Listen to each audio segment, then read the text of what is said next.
Et si la reconnaissance de la Confédération AES par l'Union européenne n'était qu'une façade, un nouveau masque pour mieux influencer l'avenir de l'Afrique? Cette question, loin d'être anodine, mérite d'être posée avec le plus grand sérieux. Car derrière chaque déclaration solennelle, chaque geste cérémoniel, se cache souvent un calcul, une stratégie qui ne dit pas son nom. L'histoire du continent africain nous enseigne que la vigilance doit toujours prévaloir sur l'enthousiasme. L'Europe vient d'annoncer officiellement qu'elle reconnaît l'alliance entre le Burkina Faso, le Mali et le Niger, désormais réunis sous la bannière de la Confédération AES. Sur le papier, ce geste paraît immense, presque historique, surtout après des années de tension et de méfiance. Mais que signifie vraiment cette reconnaissance? Est-elle le fruit d'un réel respect pour la souveraineté africaine, ou simplement une manœuvre habile destinée à préserver des intérêts stratégiques qui, depuis des décennies, dictent les rapports entre l'Europe et l'Afrique? En Afrique, cette nouvelle a provoqué une onde de choc. Pour certains, c'est la victoire tant attendue, la preuve que l'Europe cède enfin devant la détermination africaine. Pour d'autres, c'est un piège qui se referme. Pourquoi ce revirement brusque? Quelles véritables intentions se cachent derrière ce sourire diplomatique? Prenons un instant pour revenir sur des épisodes similaires. En 1960, la France a reconnu l'indépendance de plusieurs États africains, mais a aussitôt imposé des accords de défense et des pactes économiques qui limitaient fortement la liberté des nouveaux États. De même, la reconnaissance de la République démocratique du Congo par la Belgique n'a pas empêché le soutien tacite à la sécession du Katanga, plongeant le pays dans une guerre civile sanglante. Ce scepticisme n'est pas sans fondement. L'histoire du continent est jalonnée d'exemples où la reconnaissance européenne a servi à endormir la vigilance, à ouvrir la porte à d'autres formes d'influence. De la partition de la Libye à la manipulation de l'opinion en Côte d'Ivoire, les épisodes où l'Afrique a payé le prix fort pour une reconnaissance illusoire sont nombreux. On se souvient encore de la façon dont la France, par le biais de ses réseaux en Afrique de l'Ouest, a su maintenir une présence militaire et économique, même après les indépendances proclamées. Baisser la garde aujourd'hui serait une erreur grave. La souveraineté ne se donne pas, elle se conquiert et se protège, surtout lorsque les enjeux touchent à la sécurité, aux ressources et à la dignité des peuples. Se contenter d'un communiqué, c'est risquer de perdre bien plus qu'un simple avantage diplomatique. Il suffit de relire les déclarations d'anciens dirigeants africains comme Thomas Sankara ou Patrice Lumumba pour comprendre que la liberté ne se négocie pas, elle s'impose. Si l'Afrique confond reconnaissance officielle et transformation réelle, elle s'expose à voir s'évaporer son pouvoir et sa stabilité. La naïveté ne pardonne pas dans les relations internationales, surtout lorsque l'avenir de millions de citoyens est en jeu. L'exemple du Zimbabwe, qui après une reconnaissance internationale a vu son économie étranglée par les sanctions occidentales, devrait servir de leçon à tous. Alors, que cache vraiment cette reconnaissance européenne? Est-ce le signal d'un nouveau départ, ou le début d'un cycle où l'Afrique reste spectatrice de son propre destin? Pour répondre à cette question, il faut revenir sur les faits et écouter les leçons, parfois amères, que l'histoire africaine nous a déjà soufflées. Plongeons dans les détails de cette annonce européenne et interrogeons-nous sur ses véritables conséquences pour la Confédération AES.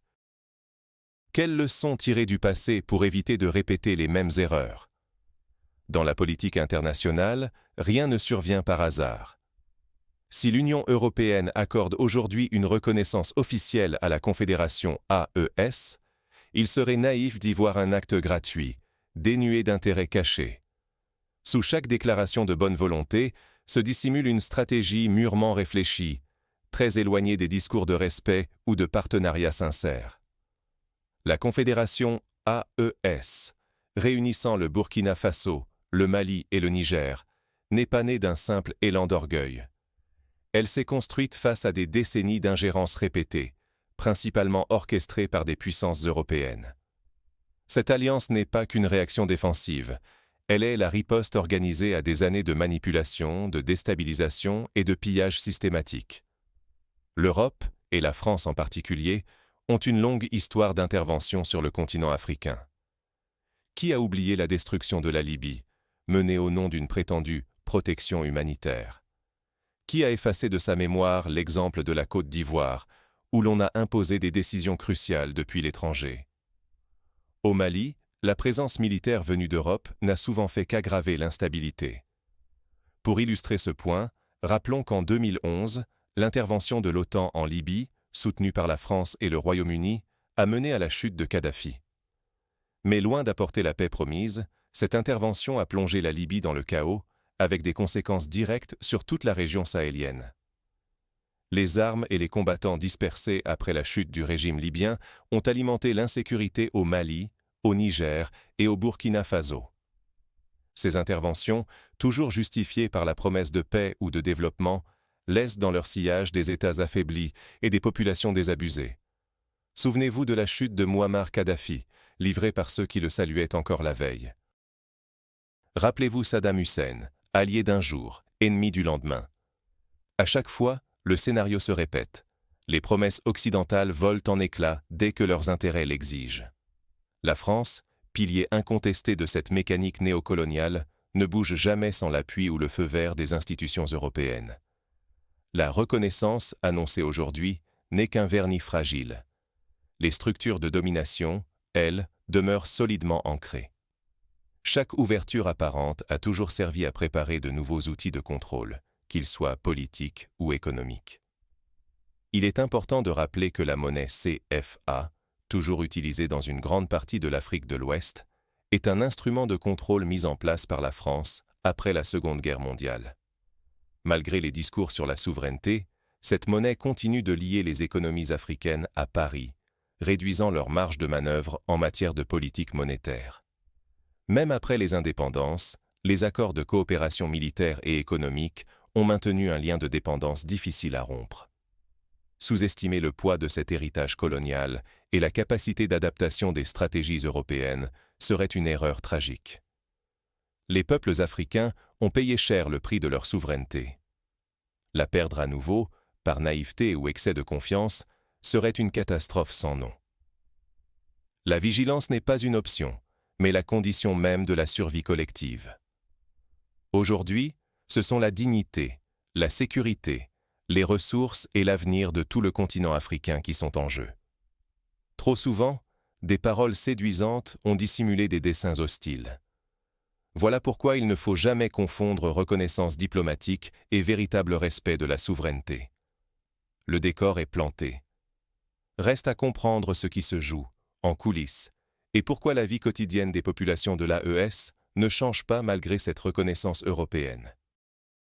Derrière la façade de la reconnaissance officielle, les mécanismes d'influence et de contrôle persistent. Examinons maintenant, concrètement, ce qui empêche toute transformation réelle sur le terrain. Pour comprendre cela, il suffit d'observer la réalité économique, sécuritaire et sociale de ces pays. Reconnaître n'est pas protéger. Qui arme et attaque encore la Confédération AES aujourd'hui? Voilà la question brûlante qu'il faut poser avant d'applaudir la reconnaissance européenne. Car si l'Union européenne valide la souveraineté de l'AES, la réalité du terrain raconte une toute autre histoire. Depuis de nombreuses années, les 3 pays de l'AES, Burkina Faso, Mali, Niger, dénoncent sans relâche le soutien de la France à des groupes armés qui terrorisent leur population. Des plaintes officielles ont été formulées, des preuves avancées, certains dirigeants osent désormais nommer les responsables. La France, tout en prêchant la paix à l'international, n'a jamais cessé d'armer l'adversaire dans l'ombre. Prenons l'exemple récent du Mali, où des armes sophistiquées retrouvées aux mains de groupes terroristes provenaient de stocks européens. Plusieurs enquêtes menées par des journalistes indépendants ont révélé des transferts opaques d'armement via des intermédiaires. De même, au Burkina Faso, des attaques coordonnées contre des infrastructures énergétiques ont mis à mal l'économie nationale, avec des indices pointant vers des complicités étrangères. Cette guerre ne se limite pas aux armes. Elle est aussi économique. Attaques contre les infrastructures vitales, sabotage de projets, manipulation des marchés pour faire passer l'AES pour faible et défaillante. L'objectif est clair, miner la souveraineté de ces pays, entretenir la dépendance, tout en continuant à exploiter leurs ressources en toute discrétion. En 2023, le Niger a subi une série de cyberattaques attribuées à des groupes opérant depuis l'étranger. Ces actions visaient à paralyser les systèmes bancaires et à semer la panique parmi les investisseurs locaux et internationaux. Dans le même temps, la chute des prix de l'uranium, ressource clé pour le Niger, a coïncidé avec une campagne de désinformation orchestrée sur les marchés européens, affaiblissant ainsi la position de négociation du pays. La reconnaissance européenne n'a rien changé.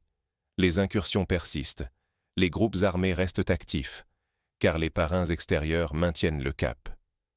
Les beaux discours ne suffisent pas. Sans actes concrets, ils cachent une complicité persistante.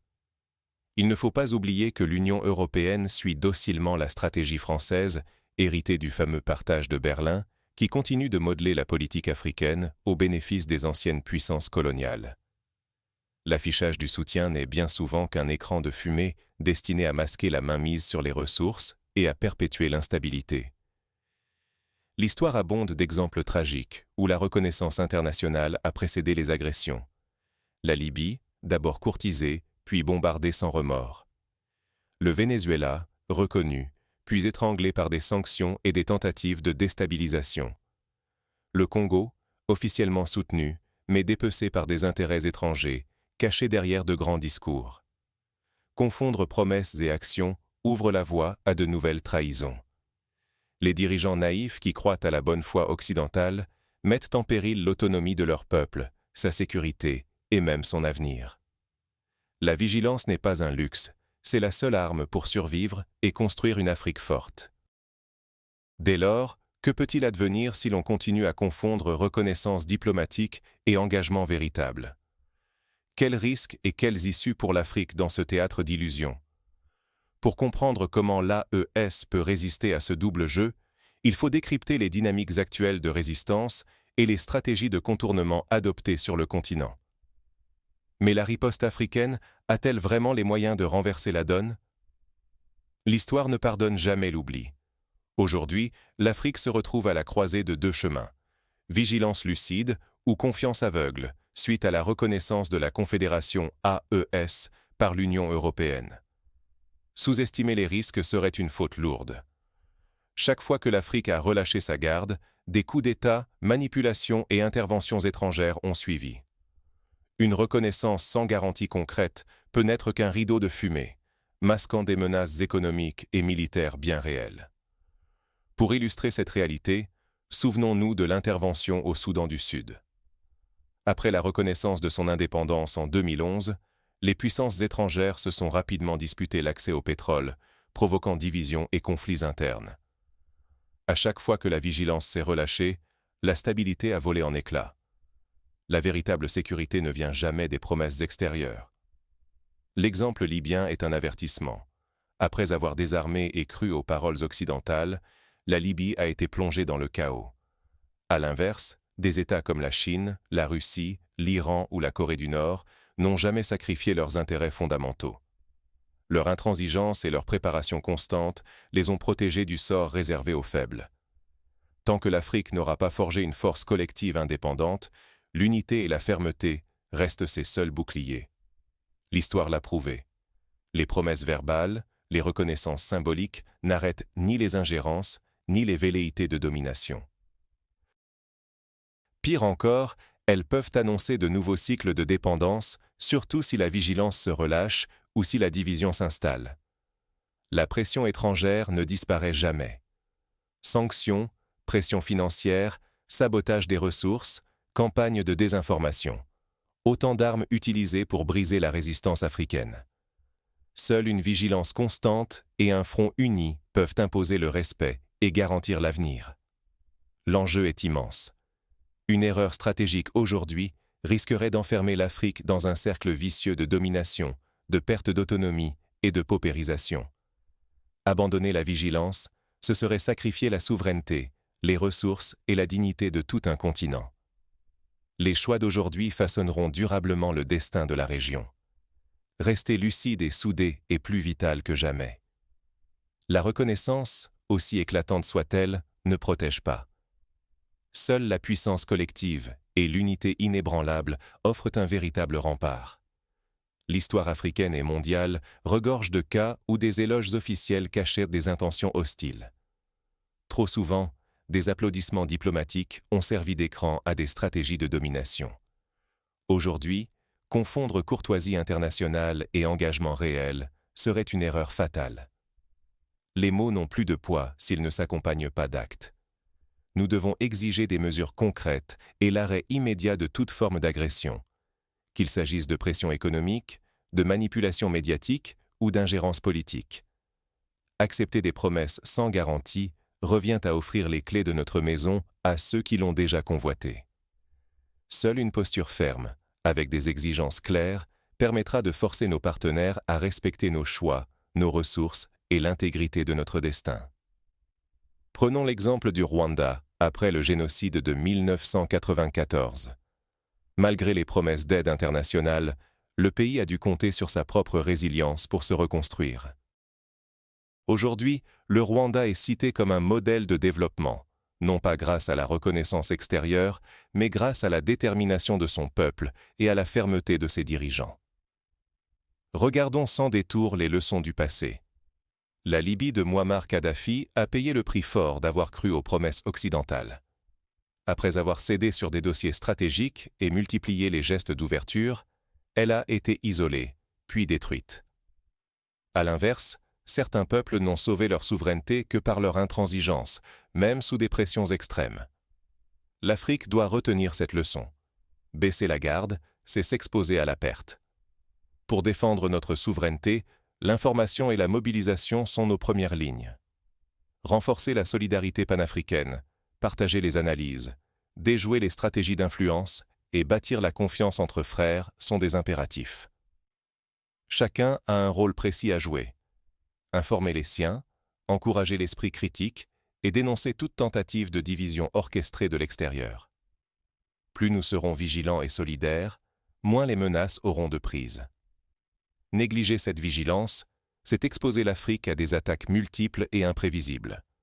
Ce serait risquer la perte de nos ressources, de notre stabilité et de notre dignité. L'illusion du confort apparent coûterait bien plus cher que l'effort d'une surveillance constante. Restons donc prêts à défendre chaque pas vers l'autodétermination, sans jamais céder à la facilité ni au mirage de la reconnaissance internationale. Mais la vigilance ne doit pas se limiter aux sphères dirigeantes. Elle commence dans chaque foyer, dans chaque conversation, car la souveraineté se construit d'abord par la conscience collective. Par exemple, lorsque les familles discutent des enjeux actuels, elles transmettent aux jeunes générations la nécessité de rester alertes, de ne pas se fier aveuglément aux discours officiels. Ne vous laissez pas séduire par de belles paroles.